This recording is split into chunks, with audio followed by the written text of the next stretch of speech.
بھروسہ لاکھ پہ نہیں کرنا، بھروسہ اپنے تالے پہ نہیں کرنا، بھروسہ اللہ تعالی پہ کرنا ہے۔ دوا کھانی ہے، دوا کھا کے بھروسہ دوا پہ نہیں کرنا، یہ نہیں کہنا کہ مجھے دوا نے صحیح کیا ہے، نہیں، کس نے صحیح کیا ہے؟ اللہ نے صحیح کیا ہے۔ کچھ سمجھ گلہ آ رہی ہیں ہوں گی؟ یہ ہے مطلب یانصر من یشاء۔ اے رومیوں، میں رب نے خبردار کر دیا ہے کہ تم جنگ میں جیتو گے، تو اس کا ہرگز مطلب یہ نہیں ہے کہ تم ہاتھ پہ ہاتھ دھر کے بیٹھ جاؤ۔ اس کے لیے اپنی پوری تیاری کرو، اس کے لیے اپنی پوری کوشش کرو، اس کے لیے اپنی پوری سٹرگل کرو۔ جب سٹرگل کرو گے تو پھر کیا آئے گی؟ بولیں، اللہ کی مدد آئے گی۔ وعد اللہ، اللہ کا وعدہ۔ یہاں اللہ تعالیٰ نے اپنے وعدے پر بڑا زور دیا ہے کہ یہ رب کا وعدہ ہے۔ رومی جیتیں گے، ایرانی ہاریں گے، یہ وعدہ کس کا ہے؟ یہ رب کا اپنا وعدہ ہے۔ لا یخلف اللہ وعدہ، اللہ اپنے وعدے کی خلاف ورزی کبھی بھی نہیں کرتا۔ ولکن اکثر الناس لا یعلمون، لیکن اکثر لوگ جانتے نہیں ہیں۔ یہ بھی اللہ تعالیٰ نے اسی اعتراض کا جواب دیا۔ وہ ٹھٹھا اڑاتے تھے مکہ کے جو کافر تھے، وہ کہتے تھے کیسے روم کیسے جیتے گا، روم کیسے فاتح بنے گا، روم کیسے غالب آئے گا، ہار گیا ہے ایک دفعہ، ہارنے کے بعد اب دوبارہ جیت کیسے سکتا ہے۔ وہ ٹھٹھا اڑاتے تھے، وہ کہتے تھے یہ کبھی ممکن نہیں ہوگا، یہ تمہارا خواب ہے، یہ تمہارا خیال ہے، ایسا کبھی ہو ہی نہیں سکتا۔ رب نے کافروں کا یہ مغالطہ دور کرنے کے لیے یہ آیت نازل فرمائی، وعد اللہ، کافروں تم اس بھول میں مت رہو کہ ایسا ہونا ممکن نہیں ہے، یہ وعدہ رب نے خود کیا ہے، اور وہ اپنے وعدے کو پورا کرنا جانتا ہے کہ میں نے اپنے وعدے کو پورا کیسے کرنا ہے۔ اللہ کا وعدہ برحق ہے، اللہ کا وعدہ کبھی بھی اللہ تعالیٰ اپنے وعدے سے مکرتا نہیں ہے، اپنے وعدے سے ہٹتا نہیں ہے، اپنے وعدے سے پھرتا نہیں ہے۔ یہ آج کل ہمارے ہاں ایک بہت بری چیز آ گئی ہے کہ ہم اپنے وعدے کرتے ہیں اور وعدے کر کے اسے بھول جاتے ہیں، اسے بھٹک جاتے ہیں، اسے پھر جاتے ہیں، اس سے انحراف کر لیتے ہیں۔ بڑی خاص حدیث پاک اللہ کے رسول علیہ الصلوۃ والسلام نے ارشاد فرمایا، لا دین لمن لا عہد لہ، اس شخص کا کوئی دین نہیں ہے جسے اپنے وعدے کا پاس نہیں ہے۔ بولیے گا ذرا، اس شخص کا کوئی دین نہیں ہے۔ اس کا مطلب یہ ہے اس کی نمازیں رائے گاں، اس کے روزے رائے گاں، اس کے حج، زکوٰۃ، جہاد، کل نیک اعمال رائے گاں، اگر وہ اپنے وعدے کا پاس نہیں کرتا۔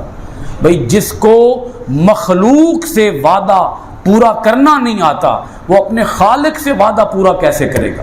یہ لا الہ الا اللہ محمد الرسول اللہ، یہ اللہ کے ساتھ ایک وعدہ ہے، ایک ایگریمنٹ ہے۔